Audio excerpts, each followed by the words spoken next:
Why do empires descend into chaos? For a variety of different reasons. There isn't just like one reason to rule them all. Okay, question answered, video over.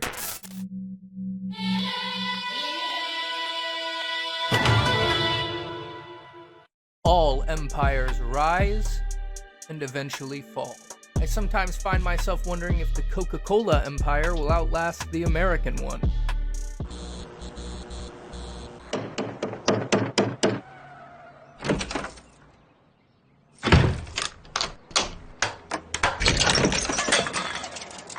Yeah, how's it the jar? So, it's bright. God damn, I gotta stop drinking so much soda.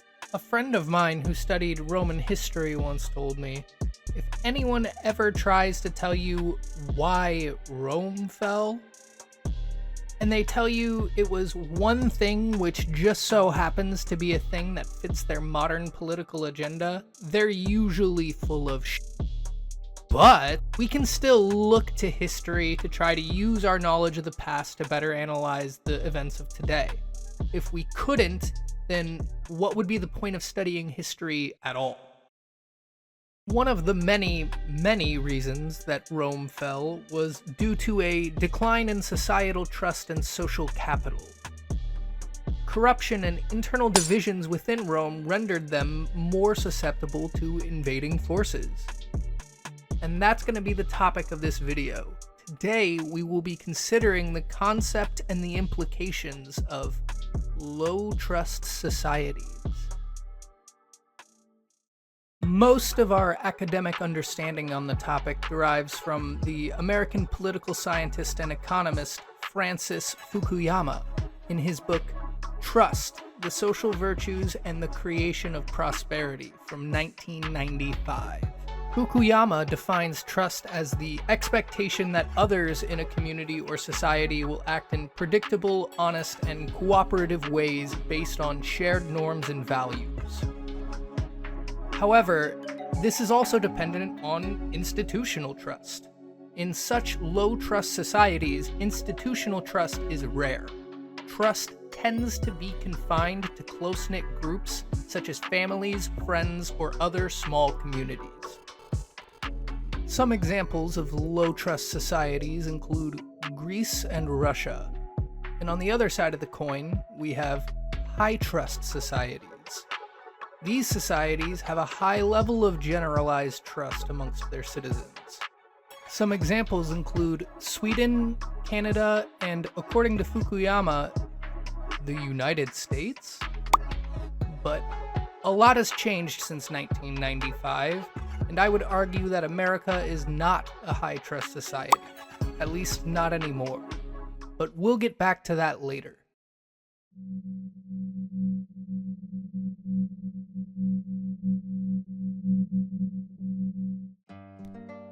In low-trust societies, social bonds are weak, leading to reduced community engagement and collaboration. People are less likely to participate in communal activities, volunteer, or help strangers. This lack of social cohesion can lead to isolation and a fragmented society where individuals feel disconnected from their fellow citizens. For example, the political and ideological implications of the American Civil War and the prospect of abolishing slavery divided not just the citizens of the country, not just the citizens within each state, but also divided local communities and tore apart families. Brother versus brother, fathers versus sons. Connections and relationships that would be permanent for most began to evaporate. What's going on? What are you doing here? I haven't been here in a year. What the fuck is going on with you? What are you talking about? You're wearing a MAGA hat at a sushi restaurant? Is it true? Well, I did have the hat on, yeah. What are you, pro-Trump? No. Look, I got this idea to wear that hat so I wouldn't have to have lunch with Phil Rosenthal, and it worked like a charm. He saw me in the hat and he left the restaurant. It was amazing. And I'm not surprised. You know what? It's really coming in handy. Yeah, because no one's going to want to be anywhere near you. Exactly. It's a great people repellent. You know, look, when you're a celebrity, you can do anything you want. Weakened social cohesion undermines our collective ability to address common challenges, and reduces the quality of life overall, which compromises the integrity of the social fabric that connects us all.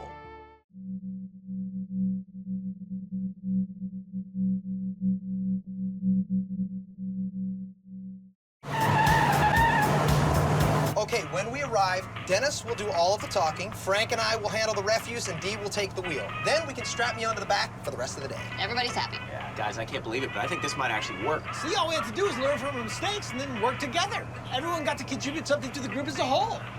What did you contribute? Try the brakes. Did you cut the brakes again? Yep. God damn it! Ollie. Why would you do that? That's just what I do! Wild card, bitches! What? In low trust societies, cooperation between different individuals and groups is very limited. People are less likely to form partnerships or engage in communal projects due to perceived risks. After the American Civil War, the predominantly industrial northern economy fared far better than the southern cash crop economy. For better or worse, the southern economy was upended by both the loss of slave labor and the destruction wrought from the northern invasion. Yes, technically the North did invade the South. This led to a deep economic isolation. Many northern businesses were reluctant to invest in the South due to the uncertain political and economic climate, lingering hostilities, and ethical concerns about the potential for ongoing, unlawful slave labor, further hampering the Southern economic recovery. Similarly, Southern businesses and communities harbored deep resentment towards the North, who they saw as the symbols of their defeat. This resentment manifested in a reluctance to engage with Northern businesses.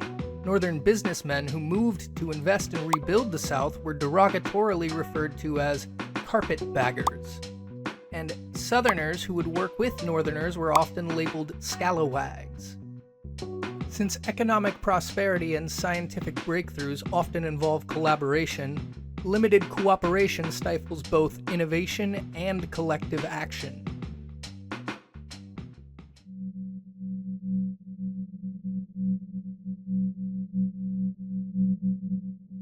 There is a certain level of trust entailed within every financial interaction.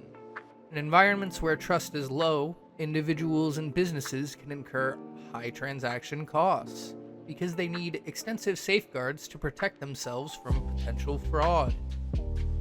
This can lead to legal fees, insurance, and other measures becoming necessary to ensure that agreements are honored, and that money has to come from somewhere. This loss in trust can also occur on an institutional level. The fall of the Soviet Union in 1991 resulted in a rapid transformation from a command economy to a capitalist market economy. A hasty economic transition, commonly referred to as shock therapy. This led to the sudden removal of state controls and subsidies, creating hyperinflation, widespread poverty, and unemployment. The dismantling of the Soviet-era social safety nets left many people vulnerable and less trustful of the legitimacy and strength of the Russian institutions. Whether institutional or cultural, the cost of living in a low-trust society is tangible, resulting in economic inefficiency by increasing the cost of doing business and deterring investment and innovation, breeding more distrust and stifling both economic growth and technological development, the two things that are supposed to be the biggest benefits of capital markets.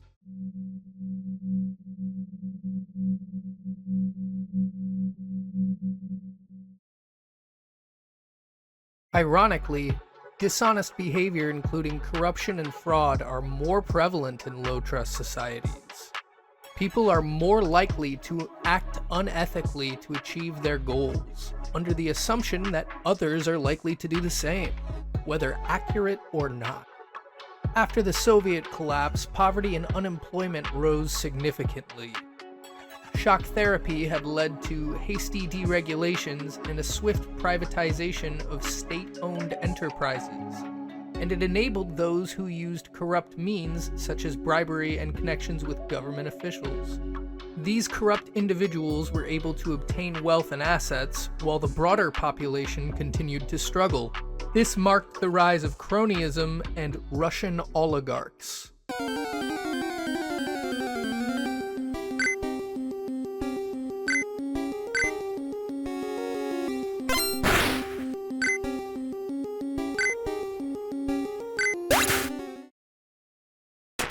The concentration of wealth in the hands of a few Russian oligarchs undermined the public trust in the fairness of their new economic system and promoted a culture of corruption. Corruption and fraud undermines the rule of law, it distorts markets, and promotes wealth disparities. They erode confidence in institutions in a self-perpetuating cycle. Are you a good loser? I'm not a good loser. I don't like to lose. I don't lose too often. I don't like to lose. But are you gracious? You don't know until you see. It depends. I think mail-in voting is going to rig the election. I really do.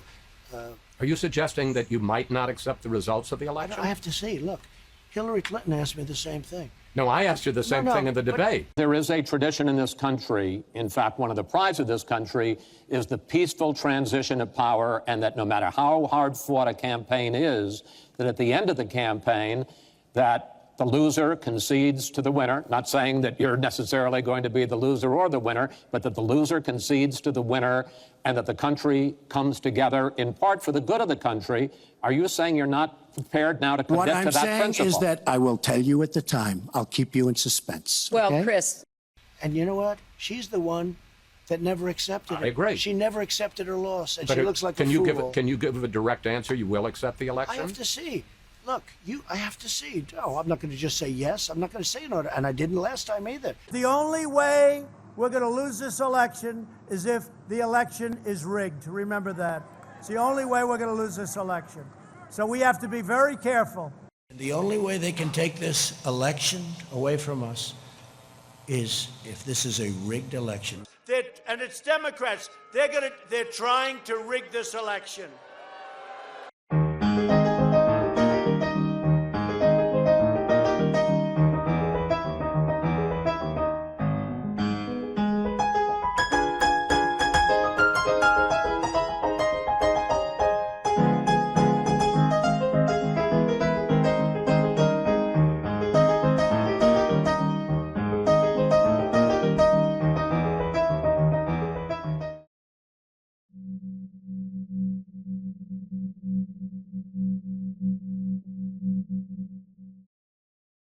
In low-trust societies, there is a significant lack of confidence in the government, law enforcement, and other institutions. For example, in 1941, Nazi Germany, Italy, and Bulgaria invaded and occupied Greece, dividing the country into 3 zones, which were mismanaged so significantly that it led to the Great Famine of 1941. Resulting in the deaths of an estimated 300,000 Greeks. This is just one of many problems that exacerbated Greece's trend towards low institutional trust. When the citizens of your country doubt the effectiveness, integrity, and fairness of your institutions, it can increase crime and political instability. It can lower civic participation and make it difficult to implement public policies, whether that distrust is warranted or not.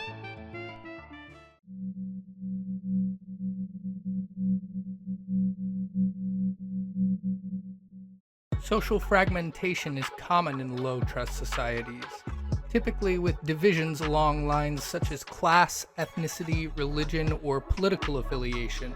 Continuing with our example of Greece, the tragedies that followed the Axis invasion of Greece in 1941 led to the formation of various resistance groups. At the same time, certain elements within Greece sought to form collaboration with the Nazis. These collaborators were seen as traitors by many and became targets of these resistance groups. The conflicting loyalties and violence between resistance fighters and collaborators created lasting animosities among the Greeks. Social fragmentation can lead to increased tension and conflict, inequalities, and polarization by emboldening a broader us versus them mentality and tribalistic attitudes. That is not the same as proclaiming that the right level of analysis for our grand unifying narrative is that all of us are fundamentally to be identified by the groups that we belong to and to construe the entire world as the battleground between different forms of tyranny in consequence of that group affiliation.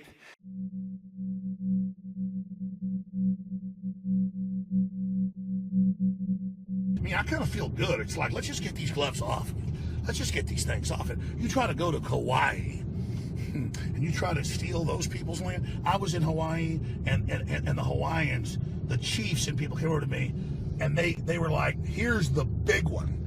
They could see my spirit and knew I wanted humanity to be successful. And they said, it's all coming down in it. And I said, yes, it is. I didn't even know. And I had some of them go, Zuckerberg, F. Zuckerberg. I didn't know what they were talking about. And these were like crazed Hawaiians. I'm talking at freaking luau's. The main groups come over to me, ready for war. That's what I mean. All across the world, humanity knows you're the enemy. We're going to get you, assholes. Just know that. It doesn't mean we're perfect. But we're not out to screw women and children and hurt people. You understand that, assholes? You hate humanity because you project your own hatred of yourself on us, asshole. You want to kill us? How about you die? Kill your fucking selves, you fucking globalists. Go ahead, dude. You can love it or hate it, but the modern world depends on global supply chains. These are necessary because certain countries may have more access to valuable materials than others. Trust is crucial in global supply chains. The lowest trust members of such societies may find it challenging to integrate with global markets due to perceived or imagined risks. However, this low trust hurts multinational corporations' ability to navigate and manage their operations effectively, which can disrupt essential supply chains. These characteristics of low trust societies can be difficult to untangle, because it is incredibly rare that you will see any of these phenomena alone. When it comes time for the American empire to collapse, it is very possible that the majority of these phenomena will be present in America. Although I would say they already are. But I'm not going to just say that. Let's look at some data. Robert Putnam put together some data on societal trust and social capital that demonstrates that it is correlated to many desirable qualities, like higher educational performance, improved child welfare, reduced violent crime, better health outcomes, economic equality, civic equality. They even have less tax evasion. Jesus Christ, Washington, D.C., y'all need to get your f***ing shit together. Now, it is important to mention that this data is often noted as a specific type of correlation classified as bidirectional causality, where both events can mutually cause one another. A bidirectionally causal relationship is more rigorous than a simple correlation and is more complex and multifaceted than a unidirectional causation. But irrespective of what causes what, we can see that there does seem to be material benefits that are associated with living in a high-trust society. But all of that data that we've talked about so far is from the 90s and early 2000s. Societal trust and social capital of a given country are not universal constants. They're variables.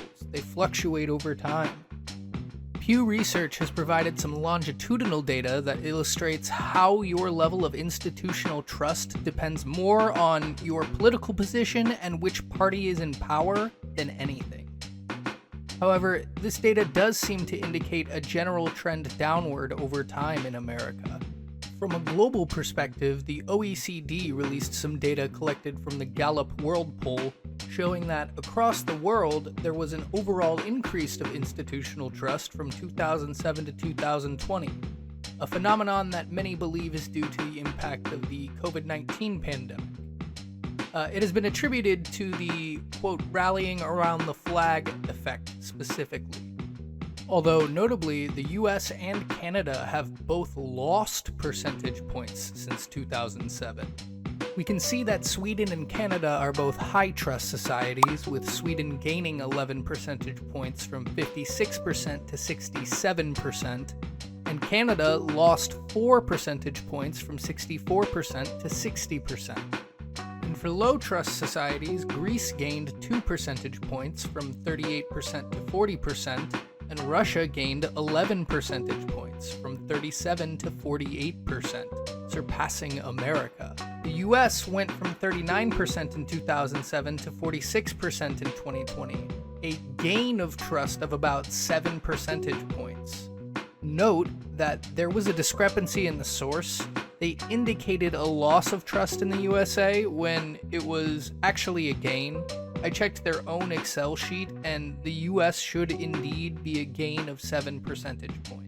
Unless, for the US, they just had these two columns switched. But when I compared this data to other studies, what I actually saw by looking at the Pew research was that there was a net loss from 2007 to 2020, but there also was an uptick going into the COVID pandemic. The OECD results overall show a net gain of 6 percentage points across all of the pooled countries, meaning across the world, trust went up.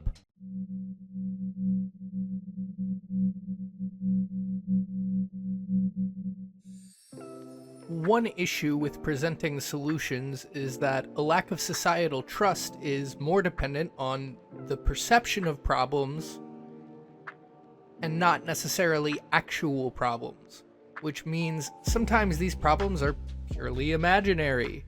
The only way we're going to lose this election is if the election is rigged. Remember that. It's the only way we're going to lose this election. The problem is, it's the middle ground between sense and nonsense.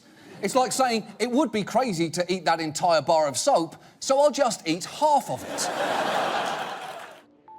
But nevertheless, if we want to reap the benefits of a high-trust society, we should talk about what potential solutions for distrust could be. One way of building trust in institutions is for governments and organizations to put more emphasis on accountability and transparency. This could be public access to government records, open data initiatives, independent oversight commissions, transparent budgeting processes, and a strong adherence to principles of freedom of speech. Economic inequality often undermines social trust. One solution is to completely reinvent our current system towards a more redistributive one. However, going full communist is a bit of an extreme solution, and in a country like the US, it would likely be a practically impossible political endeavor. A more measured approach would be implementing policies to reduce it that can foster a sense of fairness and collective well-being. This includes things like a progressive tax system, strong social safety nets, or perhaps some sort of universal basic income. Promoting healthy community engagement can also help build a higher trust society.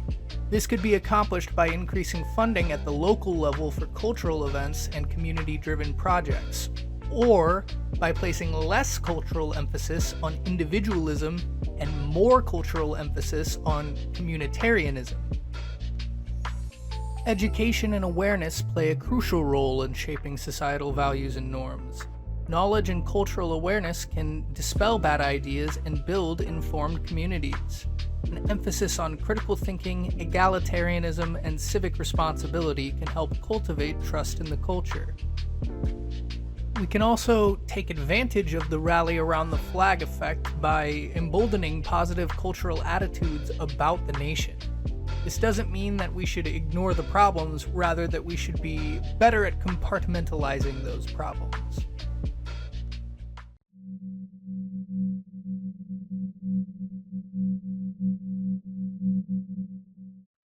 The concept of trust is fundamental to the functioning of societies. Low trust societies experience numerous problems that further perpetuate low trust. While on the other hand, high trust societies tend to enjoy numerous benefits.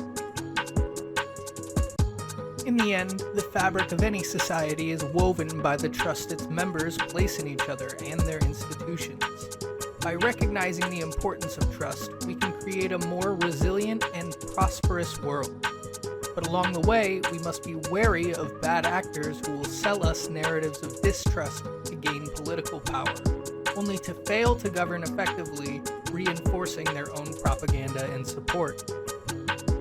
While the fate of empires and nations hinges on many factors, trust remains a cornerstone.